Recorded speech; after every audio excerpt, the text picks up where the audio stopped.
Boa noite, pessoal. Sejam bem-vindos aí à nossa transmissão ao vivo da Associação do Bairro Buritis. Hoje, para o nosso ABB Entrevista, quero dar boas-vindas ao Matheus Simões, aí, nosso vereador de Belo Horizonte. Obrigado, Matheus, por ter aceito o nosso convite, né? E a gente começa o nosso bate-papo hoje aqui. Primeiro, passando a palavra aí para você falar um pouquinho de quem é o Matheus Simões, para quem ainda não te conhece. Obrigado, Brock. Na verdade, primeiro começar pedindo desculpas, né? Porque eu tive de desmarcar o que estava marcado antes aqui há 2 semanas atrás. Infelizmente, nós tivemos uma sessão noturna na Câmara naquele dia e eu acabei tendo de faltar, mas não podia deixar de vir aqui para conversar com vocês, especialmente porque eu tenho uma ligação com a região centro-sul da cidade que me faz ser um constante interessado nas coisas que acontecem. E só acho que vale a pena dizer rapidamente, né? Eu sou vereador, mas na verdade a minha chegada na política não é propriamente uma carreira, porque eu continuo com a minha vida profissional. Então, sou advogado, professor universitário, e nessa minha vida de trabalho eu sempre tive concentrado nas minhas atividades na região centro-sul da cidade. Não é à toa que meus votos são todos dessa região da cidade, e é uma região pela qual eu me encanto. É uma região que ainda tem muito para crescer na cidade. Então, toda vez que eu vejo trabalho comunitário, essa tentativa de organização da presença das pessoas na organização do espaço, para que as pessoas tomem conta do espaço delas e não sejam vítimas dos outros tomando conta do seu próprio espaço, eu fico animado, fico feliz de ter a oportunidade de estar aqui com vocês hoje. Espero que essa conversa possa ser uma conversa útil aí para mim, para eu entender um pouco mais da realidade local, e também para as pessoas que estão acompanhando, para entender um pouco do trabalho que a gente faz na Câmara. Bem, Matheus, a gente acompanha o seu trabalho e acho que uma característica muito saliente dessa atuação aí, porque já são 3 anos, né, de trabalho como vereador, representante da comunidade, né, de acordo com o nosso sistema atual de representatividade. E vejo que vocês fizeram um trabalho inicialmente muito focado em limpar um pouco da legislação de Belo Horizonte. Conta um pouquinho como que foi essa percepção, essa visão, o que vocês encontraram lá, quais foram as dificuldades e o que conseguiu se conquistar nesses 3 anos de trabalho. Curioso, logo que eu assumi, percebi pela regra, que aqui é uma regra de Belo Horizonte, os vereadores que são eleitos, eles podem pedir arquivamento de projetos de vereadores que não foram eleitos. E aí eu corro, mas a gente tem só 90 dias para fazer isso, para matar os projetos. E 90 primeiros dias do mandato. Então, logo na largada do mandato, eu e minha equipe ficamos loucos para analisar os 2.000 projetos que estavam em tramitação, e eu pedi o arquivamento de quase 500. E, num primeiro momento, pedi o arquivamento, achei que estava fazendo um grande favor para a cidade.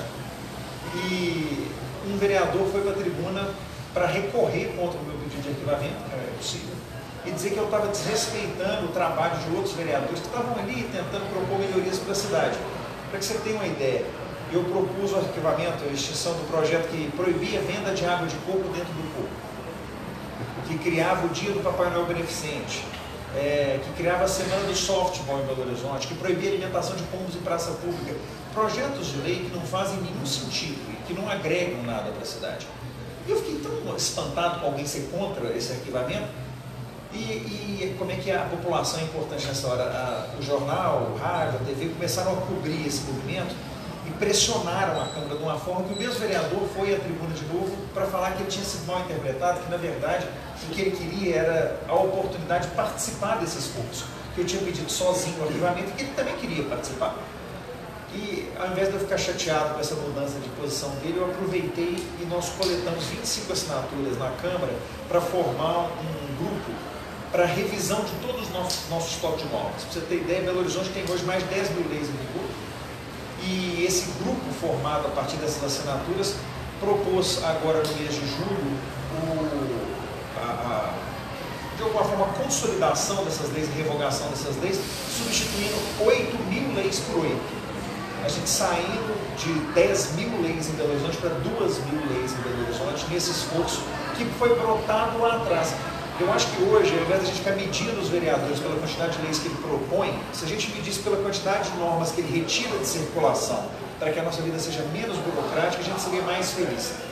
A verdade é que a gente tem regra demais e fiscalização de menos, o que faz com que as pessoas já não cumpram mesmo a norma, porque elas sabem que a norma é demais. Não sei, por exemplo, se as pessoas sabem, em Belo Horizonte tem uma lei que diz que ao lado de qualquer batata que esteja sendo vendida em sacolão, tem que ter uma placa dizendo se aquela batata, aquele tipo de batata é próprio para ser cozido ou frito. Eu fico me perguntando, primeiro, se não pode assar batata em Belo Horizonte. Segundo, quem teve uma ideia ridícula, horrorosa dessa, e quem cumpre, porque eu nunca vi uma placa dessa. Isso é lei, né? Isso é uma lei, né? Projeto, isso é uma lei em Belo Horizonte. Então, esse tipo de lei que a gente tem que tentar matar, e eu tenho muito orgulho de ter apresentado, junto com essa comissão, a proposta de revogação de 8.000 leis e ter conseguido arquivar aquelas 450 inicialmente. Elas foram arquivadas depois de algum sufoco. Eu acho que a gente caminha melhor se a gente tiver uma cidade que se preocupe em fazer leis sobre o que importa. E essas leis que importam, a gente trata com cuidado. E para de ficar dando nome de rua, ou querendo fazer graça, propondo esses projetos de lei de tirar fotografia, o brinco, né? Para que a gente possa usar bem os 240 milhões de reais que a Câmara Municipal custa por ano. Porque a verdade é essa. Uma Câmara que custa 240 milhões de reais, você pergunta na rua e ninguém consegue te citar uma coisa que ela tenha feito pela cidade ao longo do último ano, me parece muito dinheiro jogado fora, me parece um desperdício muito grande e uma perda de esforço democrático. Acho que a gente pode trabalhar melhor se a gente tiver menos lei. Esse aspecto que você colocou, ele é até interessante, né? Porque a percepção, às vezes, sobre até o próprio papel do vereador, muitas vezes é ligada a questões que são do Poder Executivo e não do Legislativo, né? Como você enxerga essa dualidade? É curioso, o brasileiro trata o vereador como um despachante de interesses particulares perante o prefeito. E, portanto, uma grande parte dos brasileiros quer ter um vereador para chamar de seu, não porque ele vai ajudar o bairro, ajudar a cidade, mas é porque ele vai te ajudar a furar uma fila lá na prefeitura, a conseguir uma licença lá na prefeitura, a passar por cima de um procedimento que existe na prefeitura. E eu sempre falo para as pessoas que eventualmente me perguntam sobre isso, eu falo, cuidado, porque se o vereador faz isso, se ele para de trabalhar como fiscal do prefeito e como sujeito que produz as leis, e passa a trabalhar como esse facilitador diante da prefeitura, ele começa a dever favores para o prefeito que impedem que ele faça a fiscalização bem feita. E depois, na hora que você precisa realmente de melhorar a cidade, não tem ninguém que possa cobrar ou pressionar nessa direção. Isso é uma falha do nosso sistema político, mas é muito uma falha do comportamento do brasileiro, que olha para o político e ele não consegue entender exatamente qual é o papel de cada uma das figuras. O vereador, gente, o papel básico dele é de fiscalização, nem é de criação de leis. Ele é um sujeito que fiscaliza se o serviço público está sendo bem prestado. É ele que deveria fiscalizar se o lixo está sendo recolhido, se a escola é boa, se o posto de saúde está aberto, se a rua está asfaltada, e é ele que fiscaliza o orçamento, a execução do gasto do dinheiro. Em Belo Horizonte, a Câmara se acostumou de uma tal forma a só bater o carimbo que o prefeito faz e pedir favores para o prefeito, que nós não temos nenhuma estrutura de fiscalização andando. Para que você tenha uma ideia, a única parte do orçamento que é fiscalizada hoje em Belo Horizonte é a parte de segurança pública. Há 3 anos, é fiscalizada por uma iniciativa da comissão que eu fazia parte, que eu faço parte dela, e agora nós começamos a fiscalizar o gasto de assistência social. Os 2 maiores gastos da cidade, que são educação e saúde, não há uma única iniciativa na Câmara Municipal de fiscalização dessas despesas. Eu acho isso uma perda de foco muito séria. A Câmara é uma estrutura que deveria se preocupar em fiscalizar o que acontece na cidade. E eu volto a dizer, será que os vereadores sabem qual é a qualidade do serviço público que chega na ponta? Me parece que não. Bem, o Partido Novo, que é o partido, né, que você foi eleito, ele entrou muito nesse viés de fato de racionalidade do custeio, né, diminuir realmente o impacto dos custos dessa atividade legislativa, redução de estruturas, etc. Quando a gente fala em redução de estrutura, você também, teoricamente, pode ter uma redução de capacidade, né, de produção, né? Ao mesmo tempo, se você usar a estrutura máxima, pode ser que você tenha uma produção máxima. Mas, de qualquer forma, tem um ponto de equilíbrio, né? Como que você enxerga essa relação entre uma estrutura mínima e a maximização da produção de um vereador dentro do seu escopo de atividade? Eu acho que nós precisamos, e eu falo isso como membro do Novo, essa é a ideia do Novo, nós precisamos focar naquilo que é papel do Estado. Saúde, educação, segurança e infraestrutura. Para que nós precisamos de 1.800 pessoas trabalhando na Câmara Municipal de Belo Horizonte, se a gente pensa em saúde, segurança, infraestrutura? e educação. Lá de dentro da Câmara não sai nenhum desses serviços. Então será que nós precisamos mesmo de 240 milhões de reais por ano? Eu estou falando da Câmara para fazer a autocrítica. Mas isso vale para a análise da atividade da Prefeitura, do Estado, da União como um todo. O nosso Estado ele é muito pesado porque o governo faz uma série de coisas que ele não deveria fazer. Ele deveria perder toda a energia dele, gastar todo o tempo dele nessas atividades centrais, que são atividades mal prestadas. As nossas ruas continuam esburacadas, a nossa coleta de lixo não tem sequer coleta seletiva para 90% da cidade. O nosso tratamento de esgoto é deficiente, você vê, o nosso abastecimento de água, então o serviço municipal, as pessoas esquecem, né, porque a Copasa é uma empresa estadual, esquecem que abastecimento de água é um problema municipal. Ele não é bem equacionado, também no risco de equacionamento. A nossa segurança também é precária. Por que nós estamos gastando dinheiro com outras coisas que não são essas coisas? Belo Horizonte não é uma cidade pobre, é uma cidade rica em arrecadação. Por que nós não sabemos nem quanto dinheiro é arrecadado? Pergunta que eu sempre faço para as pessoas: os moradores do Buritis sabem quanto dinheiro o Buritis gera de imposto? Não sabem. Sabe por quê? A Prefeitura não conta. Por que ela não conta? Porque ela não quer ser cobrada. Se as pessoas entenderem quanto dinheiro elas entregam mensalmente, anualmente para a Prefeitura, elas obviamente vão exigir um retorno que hoje elas não têm. Então, nós temos uma estrutura estatal muito cara, considerando o que nós recebemos de volta. O orçamento da Prefeitura de Belo Horizonte é um orçamento de 12 bilhões de reais por ano.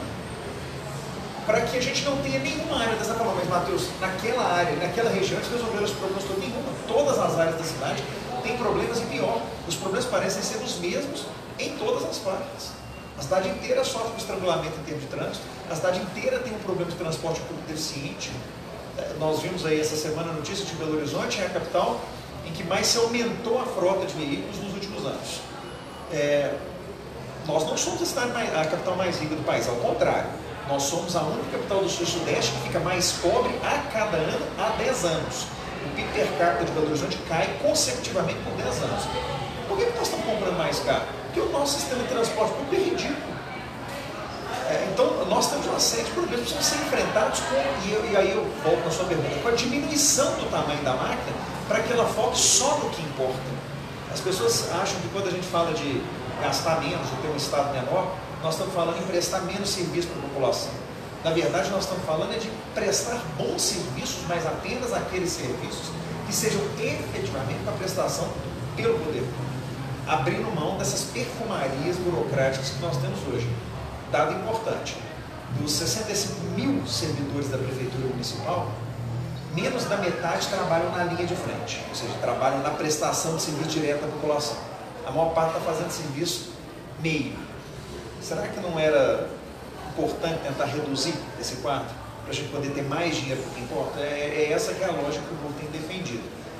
A gente poder deixar o Estado mais leve para que as pessoas possam, com o tempo, pagar menos imposto, mas até que a gente chegue nesse momento, para que a gente possa aplicar todo o recurso para a saúde, educação, segurança e infraestrutura, que, na nossa opinião, é o que é papel do Estado.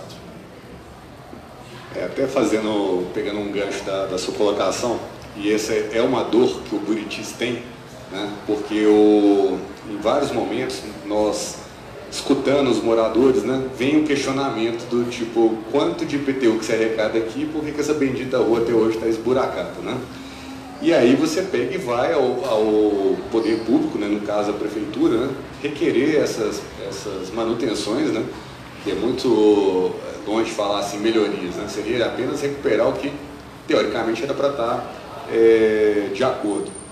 E aí você vai entrar na fila, aquela fila do pedinte, né? No final das contas você está ali parecendo que está pedindo migalhas e não é. Então é uma situação muito ruim. A população pede à prefeitura, que é o canal correto, mas aí no final das contas ela começa justamente desesperada por soluções, querer achar se tem algum vereador que poderia ajudá-lo a interceder nesse ponto. Então realmente o Buritis gostaria muito de saber qual que seria a arrecadação de tributos aqui para tentar enxergar uma proporcionalidade, uma razoabilidade de reinvestimentos dentro da microrregião que é, né? Então só para fazer uma soma realmente no que você falou. Agora, Matheus, muitos dos sonhos, né, eles acabam tropeçando pela própria estrutura democrática, claro, né? Mas digamos assim, você não consegue simplesmente chegar lá e implementar um desejo, porque você tem todo um crivo, um rito, que é a Câmara Municipal.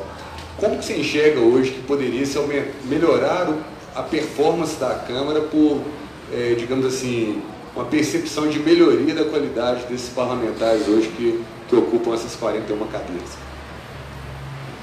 A primeira provocação que eu faço é qual é o nosso critério para escolher em quem a gente vota. Porque, para mim, deveriam existir apenas dois tipos de vereadores. Os vereadores que são fortes numa bandeira temática que é importante para a cidade. Você pode ter vereadores que são da bandeira da saúde, que são da bandeira da educação, que são da bandeira da eficiência. E vereadores que têm uma ligação com o público local, ou seja, aquele vereador que é do bairro. Porque esses dois vereadores a gente consegue cobrar dele. Nós estamos com problema na saúde, a gente pode ir atrás do vereador que representa a saúde. Nós estamos com problema no Buritis, nós podemos ir atrás do vereador que representa o Buritis. Hoje, na verdade, você não consegue fazer esse tipo de depuração. Você está com problema num posto de saúde aqui no Buritis, você está com problema numa rua aqui no Buritis, você vai atrás de quem? Você vai atrás do vereador que você conhece, mas ele não tem um compromisso com o bairro ou com aquela bandeira. A gente precisa voltar a recuperar aquela ideia que já foi mais comum antigamente, que é aquela ideia de trazer o vereador para mais perto da realidade local. Essa representação direta, ela é muito importante. E as pessoas acham engraçado eu falar isso, porque às vezes eu falo isso em bairros onde eu não tenho uma presença muito grande, aí eu sempre falo, então você não quer os nossos votos? Olha, eventualmente, se alguém quiser votar em mim, até pode na época da eleição. Mas se você não tem alguém próximo de você que você possa cobrar, desiste. Porque aquele que tem amigos na vereança vai conseguir o que quer, e você que eventualmente não tem amigos não vai conseguir nada, porque ninguém representa o seu interesse efetivamente. Então, eu sou contra essa descaracterização do vereador enquanto representação da localidade. Bom, dito isso, é óbvio que a única forma de qualificar os vereadores é levar para dentro da Câmara gente melhor. Treinar aqueles que estão lá não vai dar resultado. Eu acho o padrão médio da Câmara um padrão ruim. Eu não estou criticando os meus colegas de Câmara, eu estou dizendo que eles são pouco interessados no tema que eles estão ali trabalhando no dia a dia. Eu vou dar o exemplo do plano diretor. Eu aposto que mais da metade dos vereadores não leu o plano diretor. Não leu o plano diretor. Matheus, mas é um problema então sério em Belo Horizonte? Não, é um problema sério no Brasil. A maior parte dos deputados também não leu sequer a reforma da Previdência que foi votada recentemente. Então nós precisamos de gente mais interessada no que está fazendo. E aí a minha provocação é assim, se você não está satisfeito com quem está eleito, pense em se candidatar, pense em passar para o lado de dentro. Porque política, gente, eu repito isso muito, política a gente faz estando do lado de dentro da política. É muito importante reclamar, é muito importante protestar, é muito importante ir para a rua e estar nas redes sociais. Mas se as pessoas não se movimentam na direção da política, e aí pode ser como candidato ou pode ser indo lá cobrar, as coisas não vão mudar. As coisas não mudam por inércia ou só porque a gente fez um post. A gente precisa de um acompanhamento mais presente e eventualmente a gente precisa passar do lado de dentro. Eu estou com a esperança de que ao longo dos próximos anos a gente vai enxergar uma população cada vez mais interessada por política. Acho que o Brasil já foi um país que gostava muito de futebol e não prestava a menor atenção nas instituições. Acho que nós continuamos sendo um país que gosta muito de futebol, mas está difícil até de saber se o pessoal está prestando mais atenção na tabela do brasileiro ou o que está acontecendo dentro do cenário político a essa altura. De fato, o pessoal já está sabendo escalar os 11 ministros do STF, né? Então isso não acontecia há uns anos atrás, com certeza. Não sabia nem o vice-presidente. Pois é, eu vou aproveitar aqui, tem várias pessoas que estão assistindo a transmissão e uma delas aqui, o Paulo Gomide, ele pede aqui para perguntar, gostaria de perguntar ao vereador, como o senhor vê a qualidade, não sob a ótica da formação acadêmica exclusivamente, no entendimento de qual é o papel do vereador, qual o grau de compreensão do desenvolvimento urbano e seus impactos na vida da cidade e cidadãos. Então, os representantes estão entregando o que os cidadãos necessitam? Acho que tem um pouco a ver com o que você tinha acabado de dizer, mas comenta aí a pergunta do Paulo Gomide. É na mesma linha que o Paulo perguntou. Eu não estou fazendo uma ponderação sobre a formação acadêmica dos vereadores. Eu acho que não tem nada demais a gente ter vereadores com uma escolaridade inicial. É claro que eu acredito que, como nós trabalhamos no contexto, a gente precisa ter um grau de compreensão razoável para poder lidar com os problemas da cidade. São problemas complexos, legais. Mas isso fora, o que mais me preocupa não é propriamente a formação, mas o foco do vereador lá dentro. O vereador que usa o seu mandato como um mandato de prestação de assistência à sua base eleitoral, Olha, eu vou dar um exemplo simples. Durante o processo de cassação do vereador Cláudio Duarte, em que eu fui relator, nós ouvimos pelo menos 3 testemunhas diferentes que chamavam a atenção para o fato de que é importante que o vereador atue perante a comunidade que ele representa com a distribuição de ajudas, auxílios, assistência. Não só não é importante, como é imoral o vereador fazer isso. O vereador não deveria se transformar num posto de assistência. Porque se ele faz isso, o tempo que ele deveria perder estudando as matérias, dialogando com o prefeito, ele perde distribuindo cesta, rodando camisa para time de futebol. E isso é uma realidade que continua acontecendo em Belo Horizonte. Eu não estou falando da pequena cidade, com pouca instrução na sua estrutura. Isso acontece em Belo Horizonte hoje. Eu estou citando esse exemplo do processo porque está público lá, os vários depoimentos de gente dizendo: não, o vereador tem um trabalho assistencial e ele usa a estrutura da Câmara para prestar essa assistência. Mais uma vez, nós pegamos 240 milhões de reais e ao invés de atender os interesses da cidade, os vereadores começam a atender o interesse dos seus eleitores. Mais triste disso é porque eu nem sequer acredito que isso seja um trabalho de assistência pensando na cidade.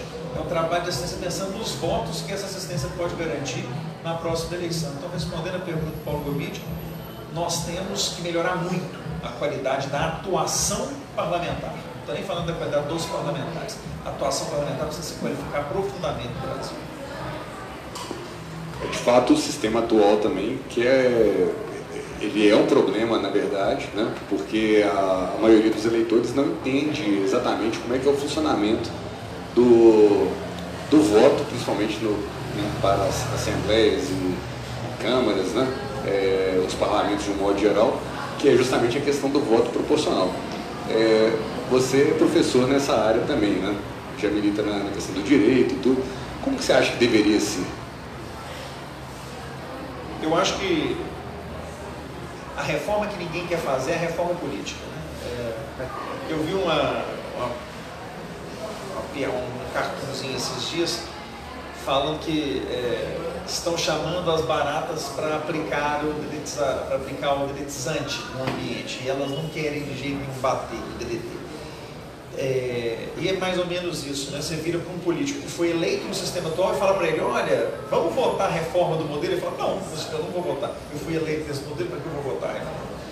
Nosso problema de representatividade está essencialmente ligado ao descolamento do eleitor em relação ao eleito. Eu acredito que nós andaríamos melhor se nós passássemos para um modelo distrital, talvez um modelo distrital misto.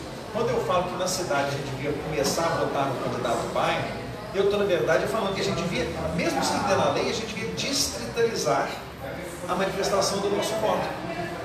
Isso é muito interessante em países como os Estados Unidos ou como a Inglaterra, em que a lógica distrital é muito forte. O deputado, o vereador, o senador, ele tem o senador não que é majoritário, mas o deputado, o vereador, o estadual e o federal, ele tem até um certo receio de não agir bem, porque ele é abordado fisicamente na rua. As pessoas... Vizinho, né? Exatamente, ele é vizinho do eleitor dele. Aqui no Brasil é muito comum, né? Assim, o sujeito ele é votado num lugar, mas ele tem as ligações dele de trabalho, profissionais, em outro lugar. Você não consegue nem entender qual é a ligação daquela pessoa com aquela localidade. Nós temos que resgatar isso de alguma forma. Acho que se a gente conseguisse mudar o nosso sistema para aproximar o eleitor do eleito, a gente já conseguiria dar passos muito interessantes na direção de uma política melhor, de uma política mais qualificada, até para a gente discutir o que interessa para a cidade. Nós estamos agora lá na Câmara discutindo num grupo de trabalho o Código de Posturas. A maior parte das pessoas nem sabe o que é o Código de Posturas, mas ele cuida, né, das bancas, da sinalização da cidade, dos jardins e das praças, da manutenção dos passeios, da manutenção das vias também, das placas. A discussão é tão superficial. Você vê que tanto os vereadores quanto as pessoas que vão lá para discutir, elas vão para pensar no interesse delas, elas não se comportam como usuárias da cidade. Então, a gente precisa lembrar ao vereador e às pessoas que atuam perante a Câmara que elas moram na cidade. A cidade tem que ficar boa para todo mundo. Eu hoje dei uma palestra mais sobre ética, por conta da minha posição de presidente do Conselho de Ética do Estado, e eu dizia, agir com ética é agir com empatia, lembrando que o outro existe e que ele tem tantos direitos como nós. O vereador está precisando recuperar um pouco dessa ética da cidade. Lembrar que ele mora na cidade e que as regras que a gente vota, elas precisam ser boas para todo mundo. Não podem ser boas só para quem nos pediu para votar para votar aqui. De qualquer forma, existem problemas que são comuns, né, em diversas áreas, e até pegando essa questão do plano do Código de Posturas, né, recebemos o convite, de fato, da audiência que você presidiu, né, eu acho que estava o vereador Irlan Mello e tinham outros vereadores também, e inclusive encaminhamos para essa audiência algumas sugestões com relação ao próprio texto que estava em discussão, etc. Mas o ponto-chave é que uma das questões do Código de Posturas é a questão das mesas de bares nos passeios, né? E que encadeia com outro problema, que é o problema de perturbação do sossego, que aí já entra na famosa lei do silêncio, né? E o mais engraçado é que hoje, no Buritis, é o que mais pega, é o que mais acontece de chegar reclamação na associação, não é de longe ao trânsito. Hoje é a perturbação do sossego liderando o ranking.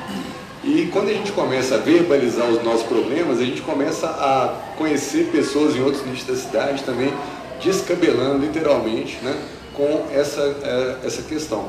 Então, como que vocês na Câmara hoje estão vendo esse tipo de situação? Tem sido frequente também? Olha que situação desesperadora. A coisa de 2 anos atrás, você acompanhou isso. Belo Horizonte quase aprovou uma lei que alterava os limites de ruído, levando o limite de ruído a 70 decibéis, para que as pessoas entendam. Isso é o que é permitido em Fortaleza durante as noites de festa junina. Fortaleza tem uma regra específica para a noite de festa junina, por conta dos fogos. Então, nós estaríamos autorizando que Belo Horizonte tivesse continuamente o ruído que lá em Fortaleza eles só admitem na noite, nas noites de festa junina.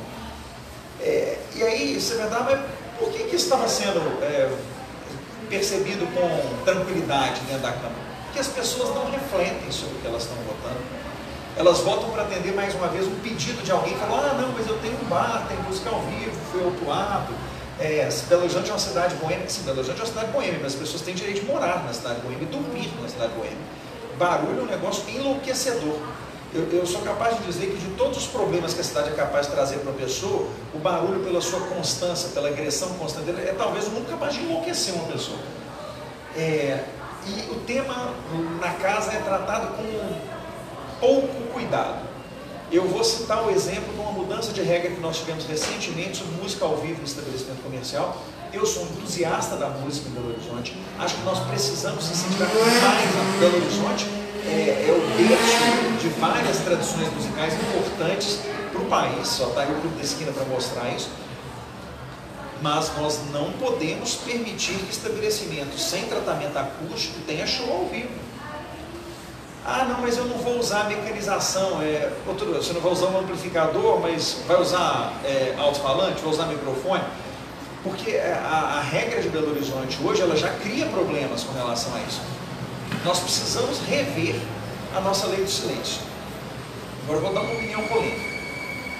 Mais importante do que mudar os limites de emissão de ruído em Belo Horizonte, é a gente começar a ter uma fiscalização que consiga apurar o ruído. Porque eu sei que a nossa legislação precisa ser melhorada, mas não adianta mexer na lei se a gente não consegue cumprir a lei. Então, nós temos hoje uma deficiência muito grave na estrutura de medição de ruído. Medição de ruído com hora marcada, com o estabelecimento sabendo que no domingo de 8 às 10 vai ter medição. Não adianta. Ela tem horários limitados, o lugar onde os fiscais estão na cidade também acaba sendo limitado, porque o número de fiscais não é grande. Então nós precisamos repensar a nossa estrutura. Eu queria que o Belo Horizonte tentasse ser mais civilizado, eu volto a dizer, aquela questão do agir com ética. Pensar quando você vai ter uma música ao vivo no lugar que tem gente tentando dormir com criança pequena no entorno. Infelizmente, enquanto a gente não chega nesse ponto, nós precisamos pensar na nossa estrutura de fiscalização. A lei não vai dar conta de resolver esse problema.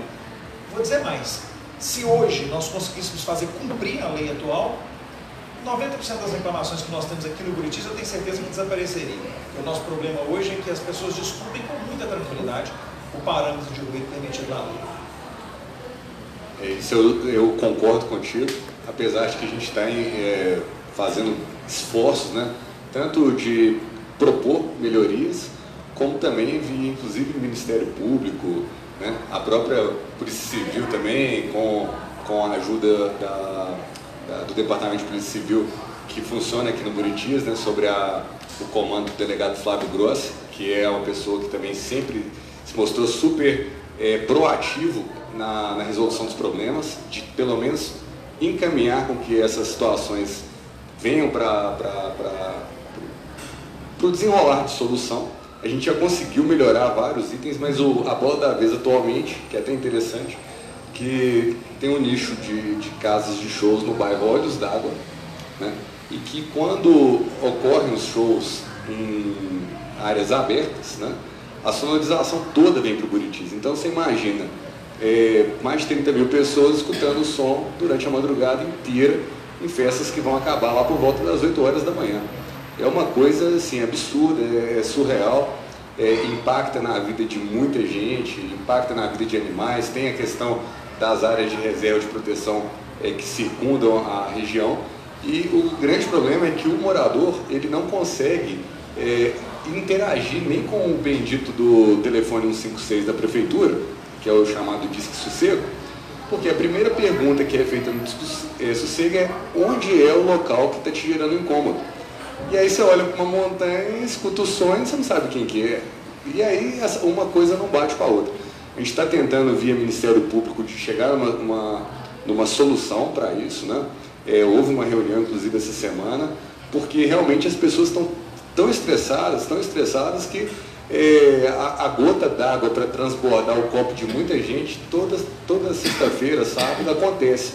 E é muito chato, porque nós, enquanto associação de bairro, a gente recebe como uma antena, um captador, né, um para-raio ali, né, essa carga toda de ver o sofrimento das pessoas em situações mais distintas.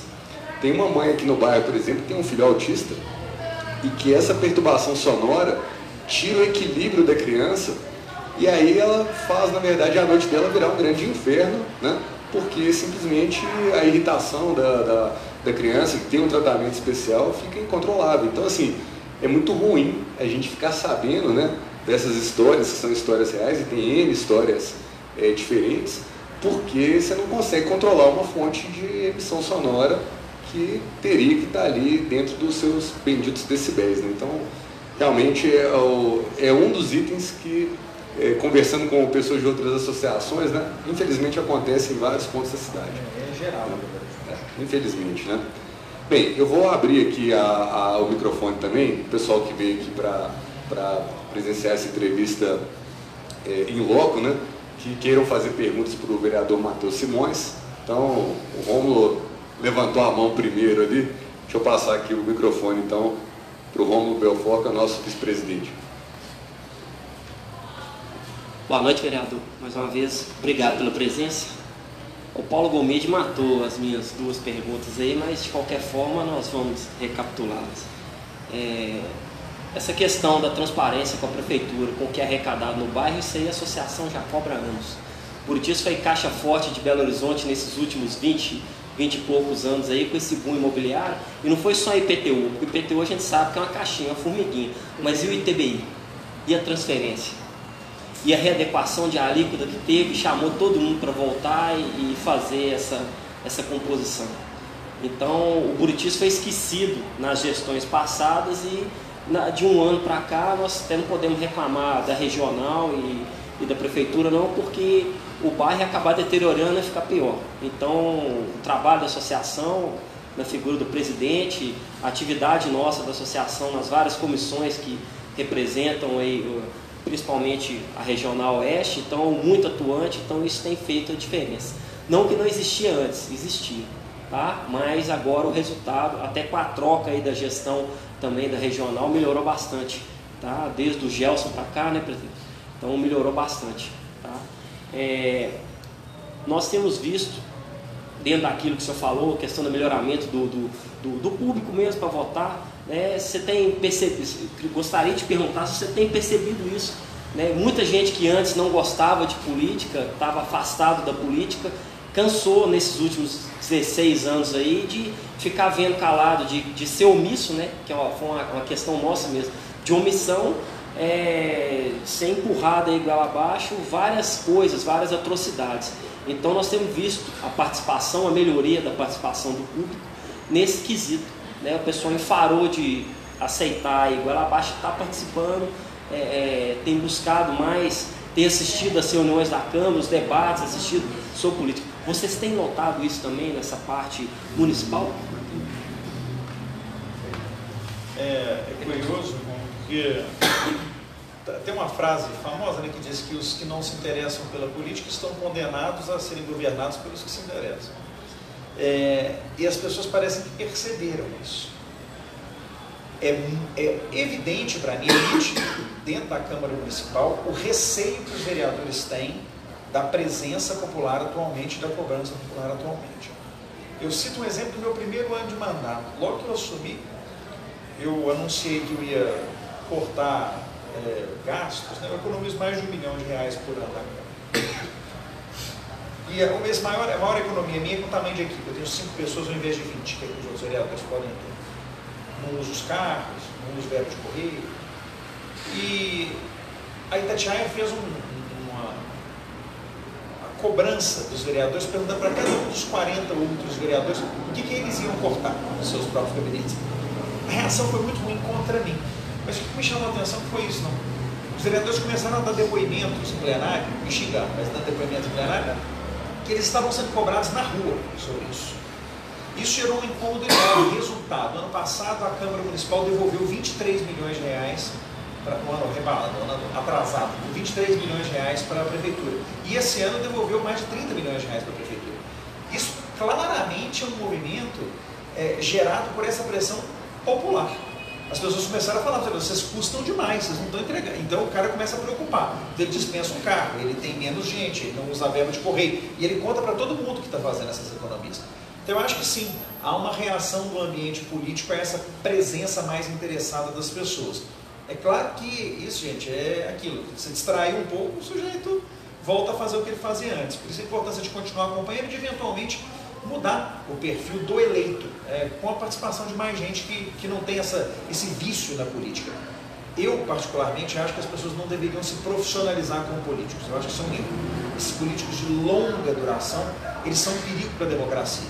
Porque ele hoje, para não perder uma eleição, que ele não pode, porque ele não tem mais outra atividade, ele vende a mãe, troca os filhos, faz qualquer tipo de negócio.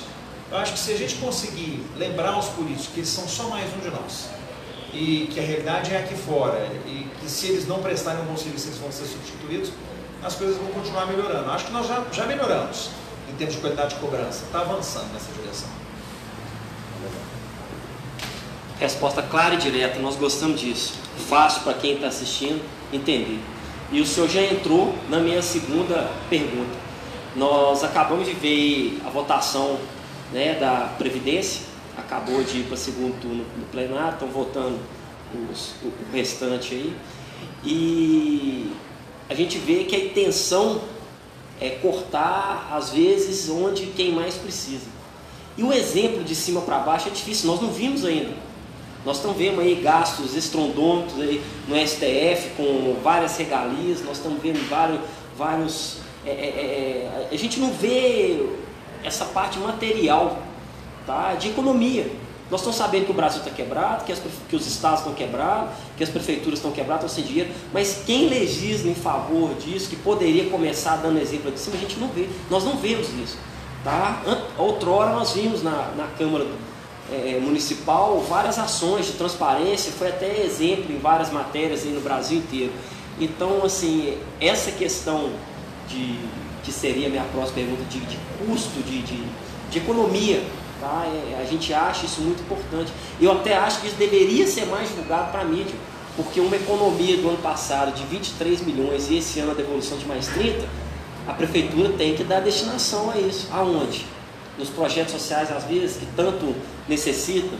Às vezes, se aumentar essa devolução, não precisa tanto de vereador ficar fazendo essa parte assistencial. A prefeitura tem condição para isso. Nós não temos hoje dentro do bairro uma escola pública hoje, municipal, estadual. Nós não temos hoje um posto de saúde. Buritis aí batendo aí quase o bairro mais populoso, se já não for, de Belo Horizonte. Nós não temos posto de saúde, nós não temos uma escola pública, né? O presidente costuma muito falar que nós estamos ali no meio, né? O Buritis não é rico nem o pobre, então o meio leva ferro, né? O Buritis tem dinheiro, vai pagar a escola particular, vai para ensino, vai para plano de saúde, então nós não temos essa parte assistencial. E quando a gente procura nos bairros adjacentes, é tido como não precisa, que não tem necessidade, o Buritis se vira para lá. E não é assim. Então, assim, é louvável essa resposta hoje que o senhor está nos dando, e eu espero que cada vez mais o senhor use o seu espaço, a tribuna, para divulgar isso mais e forçar a existir essa economia, né? Porque se de cima para baixo não está vindo o exemplo, que vem de baixo para cima, então, né? Cobrar dos meios de comunicação. Se a Câmara Municipal tem o recurso lá para fazer propaganda, em vez de fazer propaganda assistencialista, faz propaganda de economia, né? Força os meios de comunicação a divulgar isso. Isso é interessante, é importante. Obrigado. Só fazendo uma soma. Isso é até engraçado, Matheus. E aí, só para te falar sobre o bairro, né? Buritis é um bairro relativamente novo. Ele explodiu em termos de população no final ali dos anos, né, da década de 90, início dos anos 2000, foi desenvolvendo a parte imobiliária muito rapidamente, e é um bairro tipicamente não planejado para ter uma população do tamanho que é. Então você tem alguns gargalos estruturais, né, sejam gargalos viários, até gargalos de infraestrutura de esgoto e enfim, saneamento de um modo geral. Mas esses dispositivos públicos, por exemplo, que seriam uma percepção direta de retorno dos tributos, né, não existem no bairro. Então, quando você fala assim, existe uma arrecadação gigantesca de IPTU, de ITBI, ou qualquer outro tipo de imposto, no caso ISS, sei lá, a gente não sabe quanto é, né? Mas quais são os serviços diretamente prestados para o bairro, né, que retornariam como uma justificativa ao morador de continuar pagando tributos caros? Não tem. A gente tem a necessidade de ter uma escola pública, não tem, mas hoje não tem nem espaço para ela ter. Já é um problema, né? Uma desapropriação encareceria demais o processo. Posto de saúde, hoje você tem que usar dos bairros vizinhos. Então, é uma dor realmente do Buritis. Você vê perspectiva, em termos de orçamento de município, de criar uma linha para corrigir essa história dos últimos 20 anos do bairro? É curioso, né? Assim, e realmente você estava falando, eu estava pensando em outras estruturas. Nós não temos estação de ônibus integradora, aliás, não temos nem estação de ônibus propriamente no bairro, não só ponto.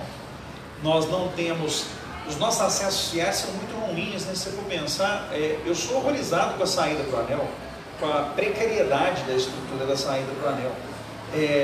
Aí você vai lá, mas o anel é federal. Essa explicação, obrigado, né? Conversinha fiada, ok. O anel é federal, o problema é da cidade, porque nós somos nós que não conseguimos sair para lá com segurança.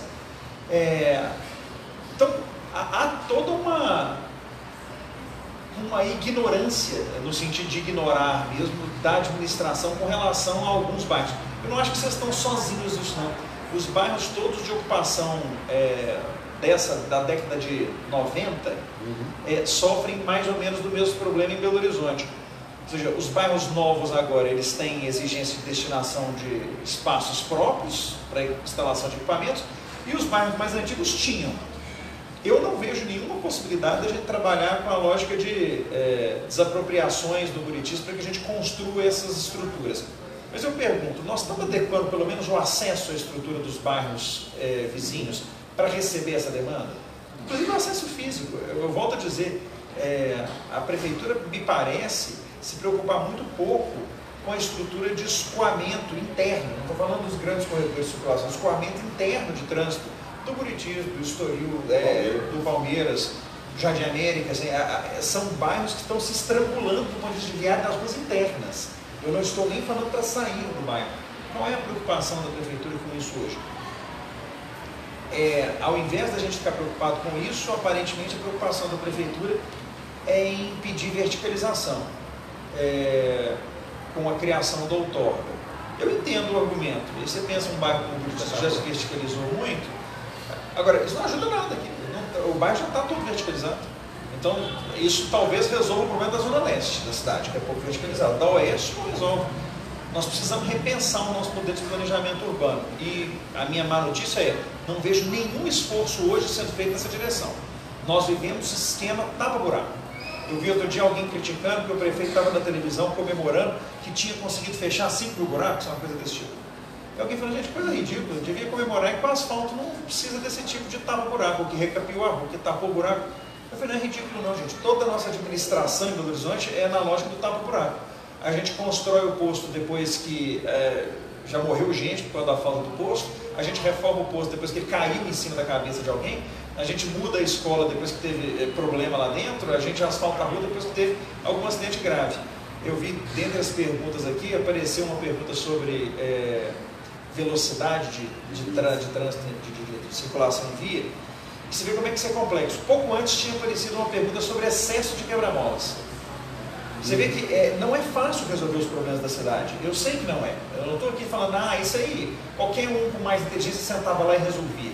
Você vê que duas pessoas vão estar falando, tem que quebrar a mola demais, e o outro estava dizendo, os carros passam rápido demais na via.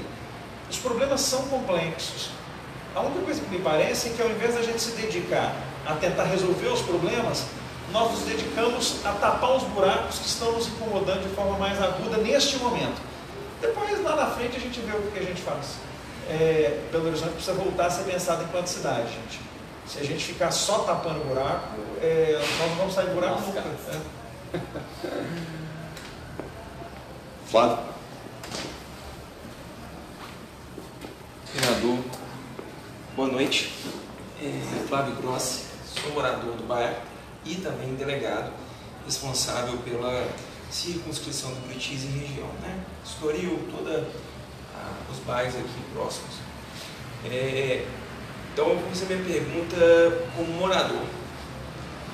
Eu vejo, e inevitável também como policial, eu vejo que a guarda, e aí eu pergunto como função fiscalizadora, eu sei que não faz parte do executivo, mas como função fiscalizadora do executivo. Eu vejo que a guarda municipal hoje, ela tem se voltado muito para a segurança pública lato sensu, e esquecido da função essencial dela. A guarda patrimonial, por exemplo, do município, de bens do município. Eu vejo nosso parque hoje, o parque aqui do Buritis, um ponto fundamental para a existência do bairro mais populoso de Belo Horizonte, com mais de 40 mil habitantes, e isso eu sei de cor. A falta dela aqui, como a função dela. E às vezes eu vejo ela fiscalizando, fazendo aí às vezes uma polícia ostensiva, que eu acredito que não deveria ser a função dela. E eu pergunto como ação fiscalizadora, há algum movimento para a volta da guarda municipal à função primordial dela? Porque aqui no bairro eu sinto muita falta disso.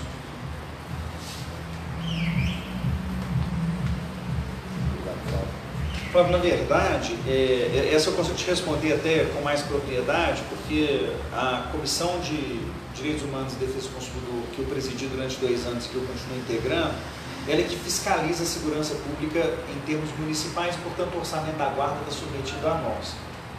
E eu faço o acompanhamento do orçamento da guarda há 3 anos com muito cuidado e no detalhe.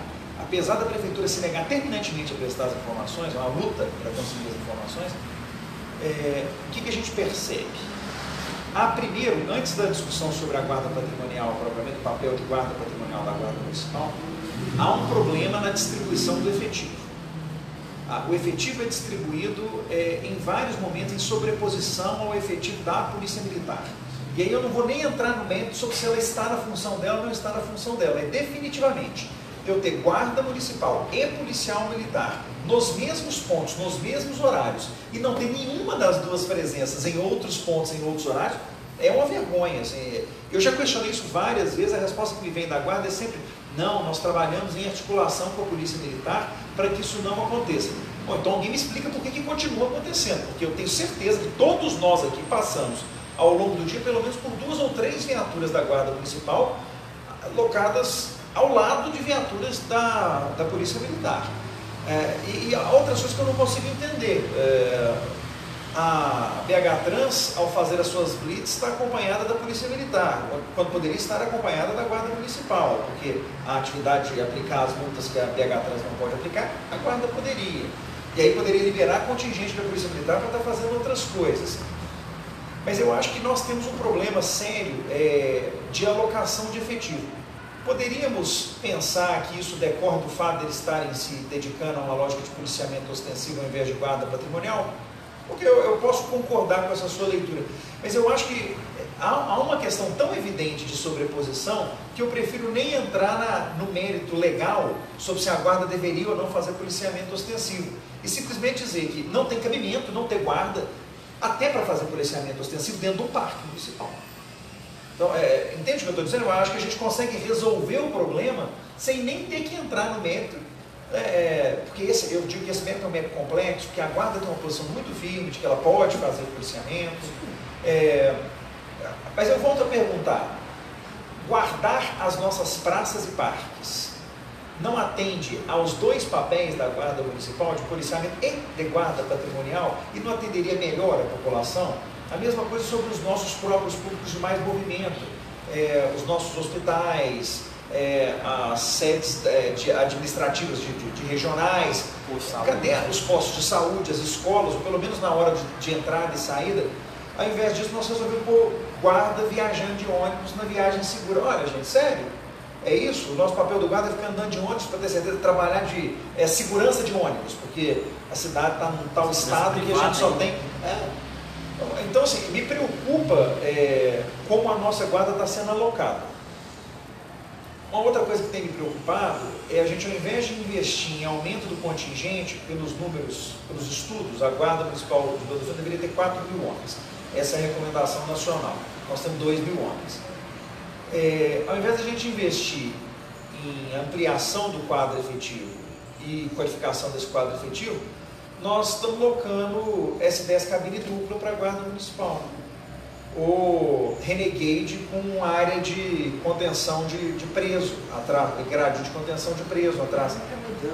Olha, gente, eu volto a dizer, nós estamos precisando de investimento na guarda e de presença da guarda para o mínimo. Na hora que a gente conseguir cumprir o mínimo, eu acho o máximo se a guarda puder ajudar a Polícia Militar, mas eu queria que o mínimo tivesse feito antes. E a guarda, o certo dela é prevenção, não ostentação.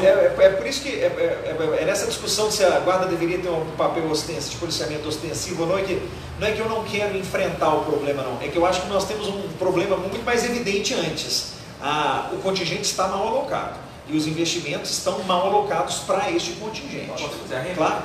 A gente vê a questão das bases comunitárias, as bases móveis, a parte de prevenção, tanto que melhorou. Não pode terminar muito. Aí, vereador, se eu permitir a réplica, eu não questiono se elas podem atuar com polícia ostensiva.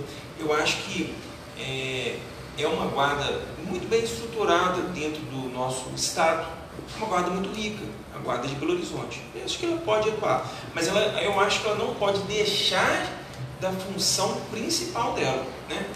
E aí, se não houver algum movimento, como morador, eu peço que inicie um movimento de retorno, pelo menos esses pontos essenciais no nosso bairro, que é sentida a falta constantemente. E aí acaba que, como é abandonado alguns pontos, as polícias ostensivas ou a própria polícia civil tem que atuar na ausência dela daqueles pontos que estão faltando. Acaba gerando um ciclo de retrabalho, né? Ela abandona um ponto, nós temos que voltar àquele ponto que foi abandonado. E eles tentam pegar algo que já é uma atuação que já é consolidada por outras polícias. Enfim, podem, com certeza podem. Eu acho que Belo Horizonte talvez... dentro do estado, a guarda mais bem mobilizada, mas falta a essência dela, que é os bens do município e, consequentemente, fazer a guarda ostensiva, sem problema nenhum. Então, peço para que seja visto isso com atenção, né, a retomada. Assim, o que eu posso pedir dentro do meu bairro como morador, né? Só para completar um pedacinho, para dizer, tem várias coisas que acontecem na guarda que me arrancam um pedaço do coração. Por exemplo, o fato de se fazer patrulhamento não itinerado.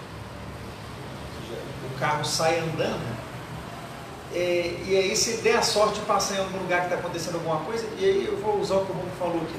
A nossa experiência de base comunitária móvel, a fixa de prédio talvez não seja uma experiência tão boa, mas essa dos carros parados, sempre nos mesmos pontos, que são obviamente os pontos de presença de equipamentos públicos que demandam vigilância, é uma experiência bem sucedida no mundo inteiro. Por que nós continuamos negando a Belo Horizonte a presença da guarda nos equipamentos públicos de grande fluxo? Eu não consigo responder para o senhor. Agora, o senhor tem o meu compromisso de continuar insistindo nisso e até faço uma provocação para o Braulio. A gente tem um mapeamento disso em várias áreas da cidade. O centro é o que mais recorrentemente faz as reclamações. Fala, tem alguns lugares que tem um monte de guarda e tem algum lugar que não tem guarda nenhuma e que tem equipamento público. Se o Buriti tiver isso bem mapeado, é só nos passar, falamos para a comissão, passar para mim que eu passo para a comissão, que a gente tem feito uma cobrança sistemática a respeito disso. Infelizmente, o prefeito Calil determinou aos secretários que não respondam mais aos ofícios que são feitos por mim, nem pela comissão que fiscaliza a segurança. Aparentemente ele entende que ele não deve contas para nós. Mas a gente tem conseguido, através do Ministério Público, fazer uma certa pressão por algumas mudanças. Então, se a gente puder ter acesso a isso, eu prometo que a gente faz o encaminhamento. E eu devo reconhecer, as autoridades que respondem pela pasta de segurança pública de Belo Horizonte são muito bem intencionadas. Eu só acho que elas precisam recuperar o senso do que é a responsabilidade delas. E a responsabilidade delas é garantir que pelo menos os equipamentos públicos municipais estejam guardados. Se sobrar contingente para fazer outras coisas, que ótimo, a Polícia Militar agradece muito. Agora, vê se tem cabimento. Quando a prefeitura foi invadida, quem teve que ir lá resolver o problema foi a Polícia Militar, porque a guarda não estava presente da prefeitura quando ela foi invadida. A guarda que deveria garantir a segurança patrimonial do prédio da prefeitura, ela não estava sequer presente para impedir a invasão. Aí, resultado, depois disso, tem que acionar a Polícia Tradicional, acionar a Polícia Militar para resolver o problema. Não é que falta guarda que os nossos guardas não são competentes, é que, volto a dizer, eles estão alocados de forma equivocada dentro da cidade. Nós tivemos um evento, como exemplo, no último fim de semana aqui no Buritis, um evento com mais de 50 crianças no parque, a Geopio Samurim, com respectivos pais, familiares e já frequentadores do parque. A viatura da Guarda Municipal chegou 4h15 da tarde, hora que já não tinha ninguém no parque. Na verdade, eu era muito policial. Essa foi uma observação interessante, viu, Ron? Muito policial no parque. Aliás, ainda bem que o senhor estava lá, o delegado. Essa foi ótima. Não frequenta, foi isso que o vereador falou. Eles não estão onde precisam estar. Nossa, a polícia estava presente. Não, tá certo. eles estavam lá. Mas foi boa observação. Matheus, vamos encaminhar para a nossa finalização, né? Eu acho que assim, para a gente encerrar, recentemente saiu na imprensa colocando o seu nome como um possível candidato a prefeito de Belo Horizonte. Isso vai prosperar? O Novo é um partido que acaba antecipando tudo, né? Porque não tem processo seletivo para candidatos, e o processo seletivo para candidaturas a prefeito pelo Novo, a inscrição no processo seletivo se encerra agora no dia 31 de outubro. Eu não tenho dúvida a essa altura de que o Novo precisa ter candidatos a prefeito e vai ter uma chapa grande a vereadores. Eu acho que nós temos uma oportunidade de fazer muito mais pela cidade do que eu fui capaz de fazer isoladamente. E mais do que isso, eu acho que Belo Horizonte precisa de uma resposta ao que eu considero uma paralisia populista que nós estamos vivendo ao longo dos últimos anos. 2 bilhões de reais foram feitos de caixa para sair pintando meio-fio agora, faltando 12 meses para a eleição. Eu acho isso um desrespeito com quem paga imposto em Belo Horizonte. Então, o Novo terá candidatos. Há nomes que eu considero muito qualificados. O vice-governador Paulo Brandt, para mim, é um nome excepcional. Tem um desafio enorme no governo do Estado. O nosso candidato ao Senado, Rodrigo Paiva, uma outra figura excepcional, teve 500 mil votos em Belo Horizonte, estaria absolutamente qualificado para isso. Agora, eu acho que é uma pressão natural no meu entorno para que eu me candidate, porque, obviamente, eu passei 3 anos lidando só com os assuntos municipais. Acho que o partido vai ter que caminhar ainda algumas semanas para tomar essa decisão. Mas eu estarei na eleição de 2020, seja como candidato à reeleição para vereador, seja como candidato a prefeito, porque eu acho que há um papel importante a ser cumprido por aqueles que ainda não fazem parte da política. Eu acho que esse papel está só começando a aflorar. ao longo dos próximos anos, eu espero que a gente olhe para a política brasileira e fale, nossa, as coisas mudaram mesmo. Tem uma coisa que eu me orgulho muito de ter vindo para dentro da política no momento que eu vim. Eu tenho a certeza de que daqui a 30, 40 anos, nós vamos olhar para trás, vamos achar muito estranho o que era a política do Brasil no começo dos anos 2000. E eu vou ter orgulho de dizer que eu participei do movimento de virada do comportamento político das pessoas. Eu não estou nem falando da minha corrente liberal econômica. Eu estou falando da mudança da postura diante da política. A pessoa pode ser de esquerda ou pode ser liberal como eu e ter uma postura diferente diante do fato político. Acho que nós estamos vivendo essa virada e eu tenho muito orgulho de fazer parte desse momento de mudança da política de Belo Horizonte. Então, acho que, não vou dizer que o meu papel está cumprido não, porque eu acho que eu ainda tenho que colaborar. Vamos ver como é que caminham as coisas até a eleição do ano que vem. Matheus, agradecemos muito a sua presença aqui na nossa associação do bairro Buritis. Nós conversamos uma vez, já tinha um bom tempo, e depois nos encontramos e falou, brother, faz o convite que eu vou lá. Então, fizemos o convite, você veio, muito obrigado mesmo por ter vindo, ter nos ouvido. Nós tentamos aqui no Buritis, de fato, de forma também institucional, organizada, mobilizar esses tópicos, né, relativos às questões da cidade, mais especificamente a nossa microrregião aqui, que é uma região extremamente adensada. Tem não só o Buritis, mas a gente sempre fala Buritis e região, porque o Buritis hoje ele já se conecta totalmente com Estoril, com o bairro Palmeiras, com a região vizinha como um todo. E para a gente é sempre motivo de honra ter uma pessoa da sua envergadura que está vindo aqui humildemente na nossa associação. Então eu te agradeço mais uma vez e vou te passar aqui o microfone para as suas considerações finais para a gente encerrar essa live. Só dizer da minha alegria, viu, Braulio? Obrigado pelo convite, mais uma vez, desculpa pela sessão noturna da Câmara na data que a gente tinha marcado a primeira conversa. Dizer que eu espero que as pessoas continuem se interessando por política e quem sabe na próxima eleição a gente não tenha um vereador do Buritis dentro da Câmara Municipal. Eu acho que para mim seria um motivo de conforto, como eu espero que as regiões da cidade consigam isso. Hoje, Venda Nova e Barreiras são as únicas regiões da cidade que tem vereadores que elas falam, esse vereador é lá do Barreiro, esse vereador é de Venda Nova. O Buritis não é uma região, é um bairro, mas ele é quase uma região. Quem sabe o Buritis não consegue puxar essa fila, e eu espero que outros bairros também façam. A minha provocação final é essa: se interessem pelo ambiente público, porque enquanto a gente não gosta de política, os políticos continuam prejudicando o nosso dia a dia. Obrigado, gente.